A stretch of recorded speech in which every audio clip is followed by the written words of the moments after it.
पहले हर अच्छी बात का मजाक बनता है, फिर विरोध होता है और फिर उसे स्वीकार कर लिया जाता है। दोस्तों, यह वचन है स्वामी विवेकानंद के, जिन्होंने शिकागो में सन 1893 में आयोजित विश्व धर्म महासभा में भारत की ओर से सनातन धर्म का प्रतिनिधित्व किया था। स्वामी विवेकानंद का जन्म 12 जनवरी सन 1863 ईस्वी को कलकत्ता के एक शिक्षित परिवार में हुआ था, जिनके बचपन का नाम नरेंद्र था। इनके पिता विश्वनाथ दत्त कलकत्ता हाईकोर्ट के एक प्रसिद्ध वकील थे। इनकी माता भुवनेश्वरी देवी एक धार्मिक विचारों वाली महिला थी। इन्होंने अपने परिवार को 25 वर्ष की उम्र में छोड़ दिया और एक साधु बन गए। भारत का आध्यात्मिकता से परिपूर्ण वेदांत दर्शन अमेरिका और यूरोप के हर देश में पहुंचाने का श्रेय स्वामी विवेकानंद को जाता है। उन्होंने रामकृष्ण मिशन की स्थापना की, जो आज भी अपना कार्य कर रही है। वे रामकृष्ण के सुयोग्य शिष्य थे।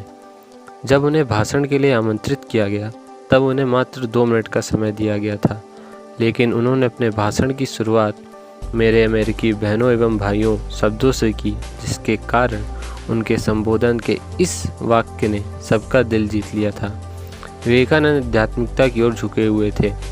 वह अपने गुरु कृष्ण परमहंस से काफ़ी प्रभावित थे, जिनसे उन्होंने सीखा कि सारे जीवों में स्वयं परमात्मा का ही अस्तित्व है, इसलिए ज़रूरतमंदों की सेवा द्वारा परमात्मा की सेवा की जा सकती है। रामकृष्ण की मृत्यु के पश्चात स्वामी विवेकानंद ने बड़े पैमाने पर भारतीय उपमहाद्वीप का दौरा किया और ब्रिटिश भारत में मौजूदा स्थितियों का प्रत्यक्ष ज्ञान हासिल किया।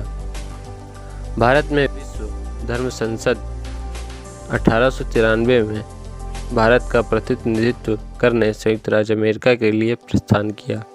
स्वामी जी ने अमेरिका, इंग्लैंड और यूरोप में हिंदू दर्शन के सिद्धांतों का प्रसार किया और कई सार्वजनिक और निजी व्याख्यानों का आयोजन किया। भारत में विवेकानंद को एक देशभक्त सन्यासी के रूप में माना जाता है।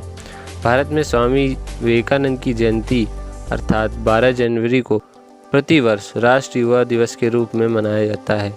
संयुक्त राष्ट्र संघ के निर्णय अनुसार सन 1984 ईस्वी को अंतर्राष्ट्रीय युवा वर्ष घोषित किया गया। इसके महत्व का विचार करते हुए भारत सरकार ने घोषणा की कि सन 1984 12 जनवरी यानी स्वामी जी की जयंती का दिन राष्ट्रीय युवा दिवस के रूप में देश भर में सर्वत्र मनाया जाए। इसके संदर्भ में सरकार का विचार था कि स्वामी जी का दर्शन एवं स्वामी जी के जीवन तथा कार्य के पश्चात निहित उनका आदर्श भारतीय युवकों के लिए प्रेरणा का एक बहुत बड़ा स्रोत बन सकता है। वास्तव में स्वामी विवेकानंद आधुनिक मानव के आदर्श प्रतिनिधि हैं। विशेषकर भारतीय युवकों के लिए स्वामी विवेकानंद से बढ़कर कोई आदर्श नहीं हो सकता।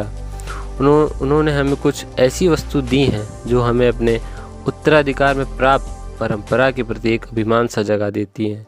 स्वामी जी ने जो कुछ भी लिखा है वह हमारे लिए हितकर है और होना ही चाहिए, तथा वह आने वाले लंबे समय तक हमें प्रभावित करेगा।